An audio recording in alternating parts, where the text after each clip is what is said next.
Arguing with God, a reflection by Mikol Mortley.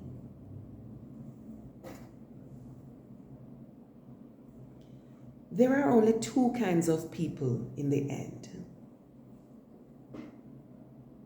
Those who say to God, "Thy will be done," and those to whom God says, "In the end, thy will be done." This is a quotation by the great author C.S. Lewis in his book, The Great Divorce.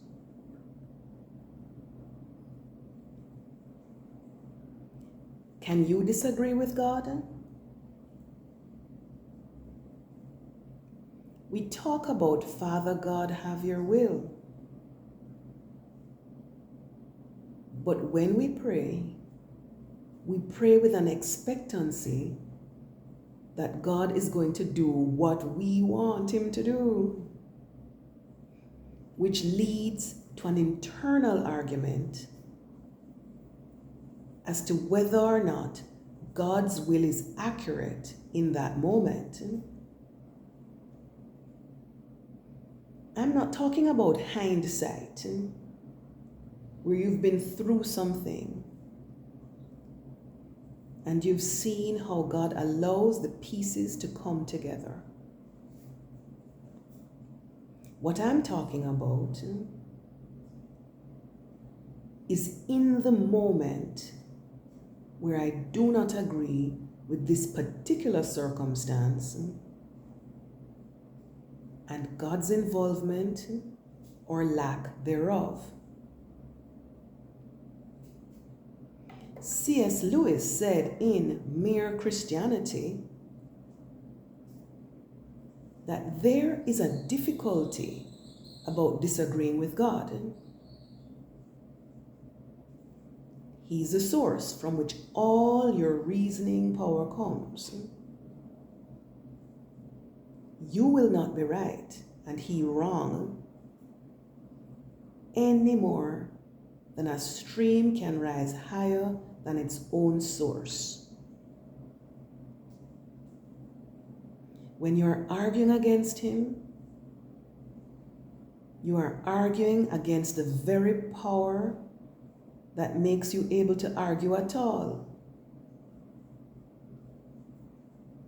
It is like cutting off the branch you are sitting on.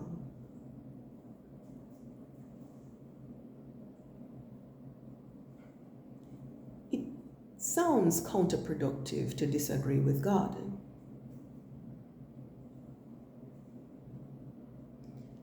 What if I say it's okay with God as long as it comes from the right place?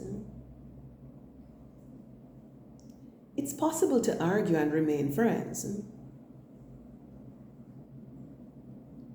It is also possible to argue and lose friends. Arguments can be vicious, unreasoning confrontations to prove I'm right and you're wrong. Arguments can also be reasoned discussions on matters of disagreement that lead to the discovery of truth. The first kind is destructive and harmful. The second can be constructive and wholesome. The why and how make a difference. Isaiah 1:18 in the New American Standard Bible says, "Come now and let us debate your case." Isaiah 1:18 in the New International Version says, "Come now, let us settle the matter." The King James Version says, "Come now and let us reason together." And finally, Isaiah 1:18 in the Passion Translation says, "Come now, and let's deliberate over the next steps to take together." Yahweh promises you over and over, though your sins stain you like scarlet, I will whiten them like bright, new fallen snow. Even though they are deep red like crimson, they will be made white like wool. Verse 19 of Isaiah 18 says, if you have a willing heart to let me help you, and if you will obey me, you will feast on the blessings of an abundant harvest.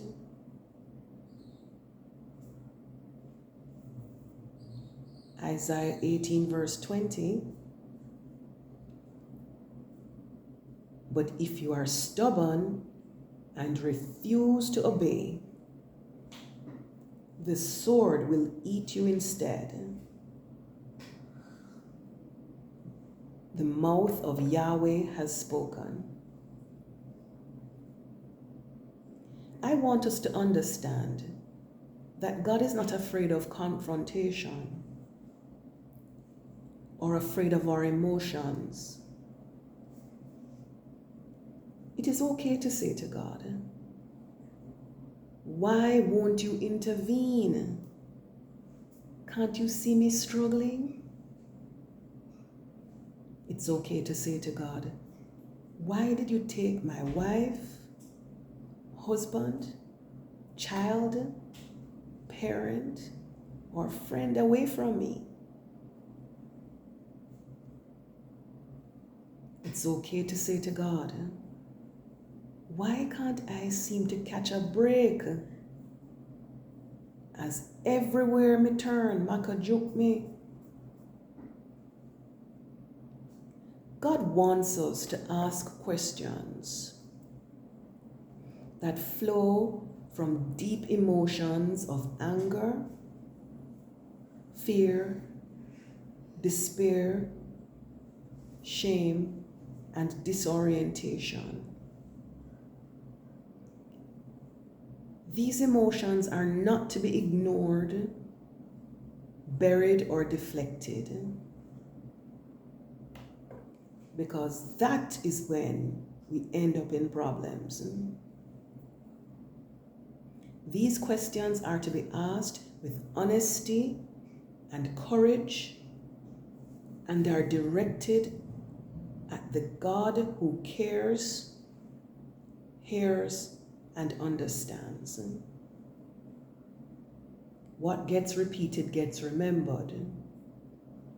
So remember, God is not afraid of our emotions.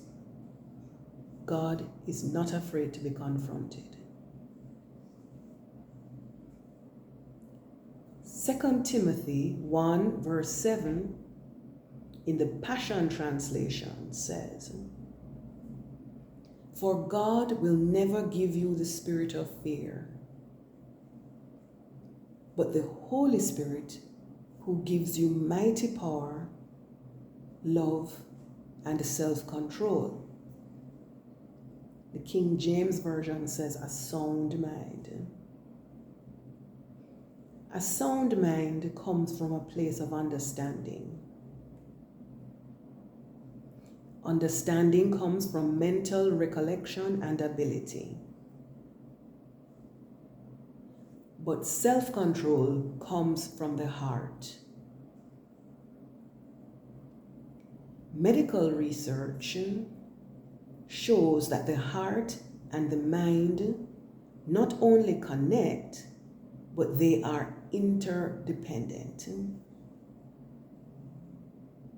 When something is wrong with your heart, your mind is not stable. You are out of alignment.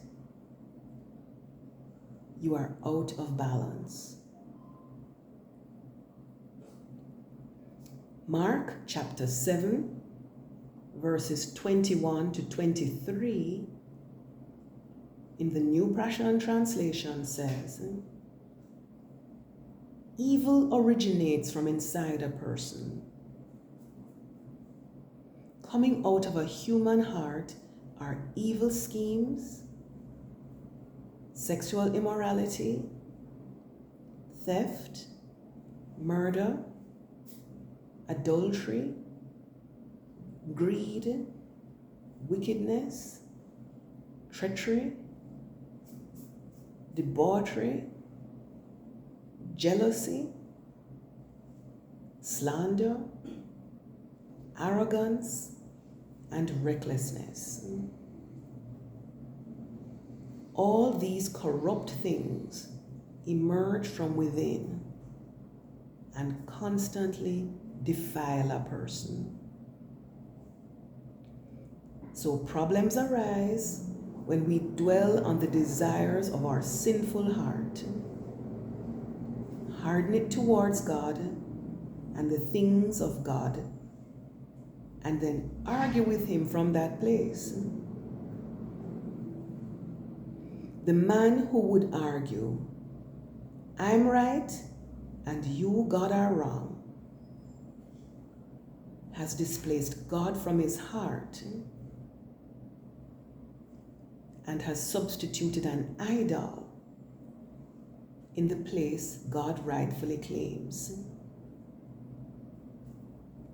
I urge you to ask yourselves a question. How light is the nudge that makes you budge? If God has to put His strong hand behind you to make you repent, your heart is harder than you think.